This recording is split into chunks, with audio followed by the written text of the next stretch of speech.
പ്രിയമുള്ള സുഹൃത്തുക്കളെ, എല്ലാവർക്കും നമസ്കാരം. പുതിയൊരു വീഡിയോയിലേക്ക് സ്വാഗതം. വളരെ പ്രധാനപ്പെട്ട അറിയിപ്പാണ്. നമുക്കറിയാം, സാമൂഹ്യ സുരക്ഷാ ക്ഷേമ പെൻഷൻ അത് വിതരണം ചെയ്യേണ്ട സമയമായിരിക്കുകയാണ്. അപ്പോൾ തുക എത്തുന്നു എന്നുള്ള വളരെ പ്രധാനപ്പെട്ട കാര്യങ്ങൾ മുൻപ് തന്നെ നമ്മൾ പറഞ്ഞിരിക്കുകയാണ്. ഇപ്പോൾ തുക എത്തിയെന്ന് തന്നെ നമുക്ക് പറയാം. ഇത് സംബന്ധിച്ചുള്ള വിശദമായിട്ടുള്ള ചില കാര്യങ്ങൾ തീർച്ചയായിട്ടും നമ്മൾ അറിഞ്ഞിരിക്കേണ്ടതായിട്ടുണ്ട്. എല്ലാവരും വീഡിയോ പൂർണ്ണമായും കാണുക, വീഡിയോ ലൈക്ക് ചെയ്യുക. ചാനൽ ആദ്യമായിട്ട് കാണുന്ന സുഹൃത്തുക്കൾ തീർച്ചയായിട്ടും നമ്മുടെ ചാനൽ ഒന്ന് സബ്സ്ക്രൈബ് ചെയ്ത് വെക്കുക.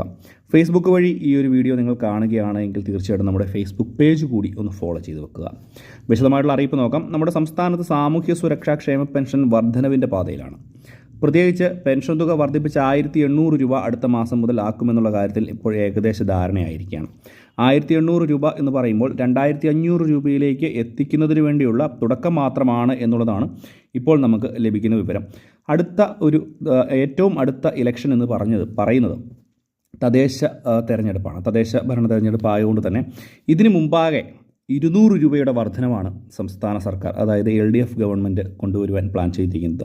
തുടക്കത്തിൽ അത് 400 രൂപയായിരുന്നു എന്ന് പറഞ്ഞെങ്കിൽ പോലും ഇത് ഒറ്റയടിക്ക് നടപ്പാക്കാതെ, ഈ 400 രൂപ ഒറ്റയടിക്ക് കൂട്ടാതെ 2 ഇലക്ഷൻ്റെ മുന്നോടിയായിട്ട്, അതായത് തദ്ദേശ തെരഞ്ഞെടുപ്പിൽ ഒരു 200 രൂപയുടെ വർധനവും അതിനുശേഷം നിയമസഭാ ഇലക്ഷന് മുമ്പായിട്ട് 200 രൂപയുടെ വർധനവ് കൂടി കൊണ്ടുവരുവാൻ സംസ്ഥാന സർക്കാർ നടപടി കൈക്കൊണ്ടുന്നു എന്നുള്ള റിപ്പോർട്ടുകളാണ് വരുന്നത്. പ്രത്യേകിച്ച് നമ്മൾ മനസ്സിലാക്കേണ്ട കാര്യം, ഇലക്ഷന് മുമ്പായിട്ടായിരിക്കും ഇതിൻ്റെ എല്ലാ കാര്യങ്ങളും നടപടിക്രമങ്ങൾ ഉണ്ടാവുക എന്ന് നമ്മൾ മുൻപ് തന്നെ നിങ്ങൾ ഓരോരുത്തരോടും പറഞ്ഞിട്ടുള്ള കാര്യമാണ്. ക്ഷേമ പെൻഷൻ വാങ്ങുന്ന കേരളത്തിലെ 62 ലക്ഷത്തോളം ആളുകൾക്കും ഇത് വളരെ ആശ്വാസം നൽകുന്ന ഒരു കാര്യം തന്നെയാണ്. പക്ഷേ അവർ തിരഞ്ഞെടുത്ത സമയം തീർച്ചയായിട്ടും ജനങ്ങളെ എന്തെങ്കിലും ആനുകൂല്യങ്ങൾ കൊടുത്തുകൊണ്ട് വോട്ട് ചെയ്യിപ്പിക്കുന്ന രീതിയിലേക്ക്, അല്ലെങ്കിൽ വോട്ട് കൂടുതലായിട്ട് കിട്ടാൻ, വീണ്ടും അധികാരത്തിൽ വരുവാൻ ആ ഒരു സമയം ഉപയോഗപ്പെടുത്തുന്നു എന്നുള്ളത് തീർച്ചയായിട്ടും ജനങ്ങൾ കാണേണ്ട ഒരു കാര്യം തന്നെയാണ്. മാത്രമല്ല, ഈ ഒരു തുക വർദ്ധിപ്പിക്കുന്നു എന്നുള്ളത് സാധാരണക്കാരന് വലിയ ആശ്വാസമാണ് എന്നുള്ള കാര്യത്തിൽ യാതൊരുവിധ സംശയവും വേണ്ട.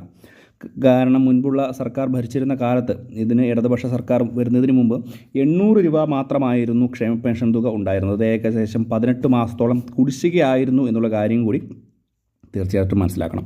ക്ഷേമ പെൻഷൻ തുക ഇന്ന് രാത്രിയോട് കൂടിയോ അല്ലെങ്കിൽ നാളെ രാവിലത്തോടു കൂടിയോ നിങ്ങളുടെ ബാങ്ക് അക്കൗണ്ടുകളിലേക്ക് എത്തിച്ചേരുമെന്നുള്ള കാര്യത്തിൽ യാതൊരു സംശയവും വേണ്ട. ഇത് മുൻപ് പറഞ്ഞിരുന്നതിൽ നിന്ന് വ്യത്യസ്തമായി നേരത്തെ തുകയുടെ വിതരണം പറയുക, നമ്മുടെ സംസ്ഥാനത്തെ ധനമന്ത്രി തന്നെ പറയുക 20-ാം തീയതി വിതരണം ചെയ്യുമെന്ന് പറഞ്ഞാൽ അത് 25-ാം തീയതി 24-ാം തീയതിയൊക്കെ കിട്ടുകയുള്ളായിരുന്നു. പക്ഷേ ഈ തവണ അങ്ങനെയല്ല.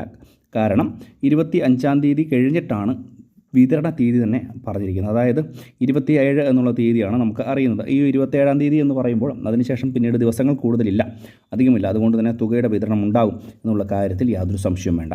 ഇത് വളരെ പ്രധാനപ്പെട്ട ഒരു കാര്യമാണ്. സംശയങ്ങൾ എന്തെങ്കിലും ഉണ്ടെങ്കിൽ തീർച്ചയായും വീഡിയോയ്ക്ക് താഴെ കമൻറ്റ് ബോക്സിൽ ചോദിക്കുക.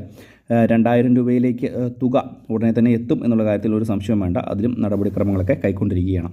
അപ്പോൾ വീഡിയോ ഇഷ്ടപ്പെട്ട ചാനൽ സബ്സ്ക്രൈബ് ചെയ്യുക. മറ്റൊരു വീഡിയോയുമായി വീണ്ടും കാണാം. Bye friends.